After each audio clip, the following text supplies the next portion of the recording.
محترم شخصیات، خواتین و حضرات، عزیز طلباء اور طالبات، کسی ملک،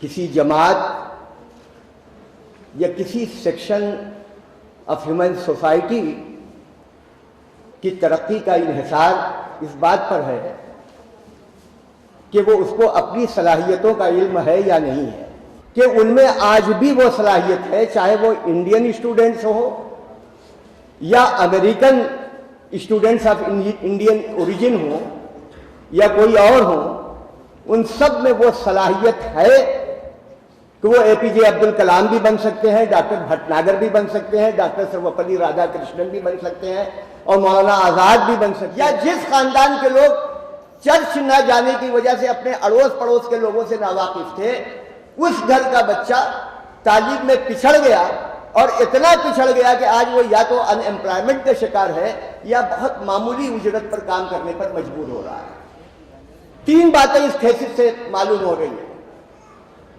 پہلی ایک بات یہ کہ حکومت اور عوام دونوں کا مشترکہ فرض ہے، کولیبریشن سے ہی تعلیم کو عام کیا جا سکتا ہے۔ دوسری بات یہ کہ جس گھر کا یا جس کا بچہ یا بچی پڑھ رہی ہے، صرف اس کا فرض نہیں ہے کہ تعلیم کی اشاعت میں ہاتھ بٹائے، اور تیسری بات یہ ہے کہ اشاعت تعلیم کا کام سب مل کر کرنے ہیں، اس کے لیے چرچ جیسے کسی انسٹیٹیوشن کا ہونا ضروری ہے جو سب کے اندر محبت اور انسانیت اور ہمدردی کا جذبہ پیدا کرے۔ یہ وہ تین نکات ہیں جن کے اوپر امریکہ میں سر دھنا جا رہا ہے، لیکن یہ ہمارا بھولا ہوا سبق ہے، یہ ہماری تاریخ کا حصہ ہے، یہ ہماری تہذیب کا حصہ ہے، یہ ہمارے عقیدے کا حصہ ہے۔ ہماری پہلی عبادت گاہ مسجد نبوی، پہلی تعلیم گاہ وہ ہمارے ہندوستان میں، وہ بھولا ہوا سبق مختلف حوالوں سے آ رہا ہے، اس کے اثرات ہمارے برادران وطن پر بھی پڑے اور وہ فتح کے جھنڈے لہرا رہے ہیں، اپنے ٹیلنٹ کا مظاہرہ کر رہے ہیں، دنیا کی رہنمائی کر رہے ہیں۔ بہت سارے واقعات میں بیان کر سکتا ہوں، ایک تازہ ترین واقعہ آپ کو بتاتا ہوں ہمارے بچوں کے لیے، کہ بمبئی میں جہاں سے میں حاضر ہوا ہوں، ایک بچی نے میونسپل اسکول میں درجہ 4 پاس کیا اردو میڈیم سے۔ اس کے والد بہت بیمار تھے، کوئی کمانے والا نہیں، اس کی ماں نے جھاڑو پوتا کر کے، برتن مانج کے، دوسروں کے گھر میں نوکری کر کے کسی طرح وہ کھانا لاتی تھی، اس کی پرورش کرتی۔ 5ویں میں وہ بیگم جمیلہ حاجی عبدالحق ہائی اسکول میں داخل کی گئی، وہاں کے ٹیچروں نے اس پر محنت کیا، طلباء سے کہا گیا کہ اس کو حقیر مت سمجھنا، اس کے ساتھ محبت کا سلوک ہونا چاہیے۔ اس کے والد کا انتقال ہو گیا، مصیبت پہ مصیبت آتی رہی، وہ 10ویں تک پہنچی تو ایک ٹیسٹ ہوا مختلف لینگویجز کے طلباء کا، اس میں انگلش کے بھی تھے، اس میں گجراتی کے بھی تھے، مراٹھی کے بھی تھے، ہندی کے بھی تھے اور اردو کے بھی تھے۔ اس ٹیسٹ میں وہ لڑکی سلیکٹ ہوئی اور گلوبل یوتھ سمٹ کے لیے امریکہ بلائی گئی اور وہ امریکہ گئی وہاں، اور وہاں سے آئی تو ایس ایس سی بورڈ کا ایگزام چل رہا تھا۔ اب ہمارا نمبر کم آئے تو کہتے صاحب پڑوسی نے بڑا پریشان کیا تھا، ٹیوٹر نے اچھا پڑھایا نہیں تھا، ہماری صحت اچھی نہیں تھی، مختلف عذر ہم کرتے رہتے ہیں، لیکن اس بچی نے عذر نہیں کیا، وہ اپیئر ہوئی اور 87% مارکس کے ساتھ وہ کامیاب ہوئی۔ آج بی ایس سی کر چکی ہے انگلش میڈیم کے ساتھ تھرو آؤٹ اسٹیٹ۔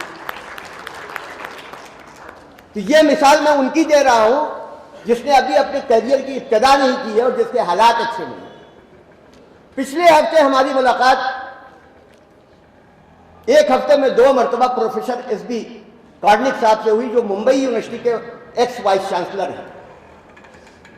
وہ اس وقت شارجہ کے سلطان کے کنسلٹنٹ ہیں تعلیم کے معاملے میں۔